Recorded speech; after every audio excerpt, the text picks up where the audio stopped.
चंद्रभूषण सिंह जी, अहमदाबाद से। श्री हरिवंश।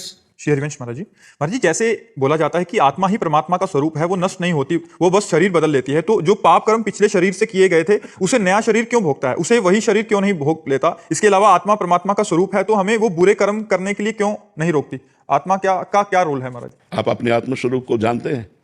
नहीं जानते ना, इसीलिए आपसे गलती होती है, क्योंकि आप अपने आत्म स्वरूप को न जान करके शरीर से तदात्म कर लिए, मैं पुरुष हूँ। ऐसा है ना, जब आप शीशा देखते तो यही तो लगता है मैं हूँ। तो आत्मा को भूल गए, मतलब परमात्मा को भूल गए। बस यही भूल माया में फंसा दिया। अब जो आप पाप करते हैं तो आपके शरीर की एक सीमा है, 100 वर्ष, 70 वर्ष, 80 वर्ष। अब मुकदमा यहाँ आपने 10-10 वर्ष नहीं चलता। तो आज आपने अपराध किया, हत्या की, तो आज ही फांसी में थोड़ी चढ़ा दिए जाओ।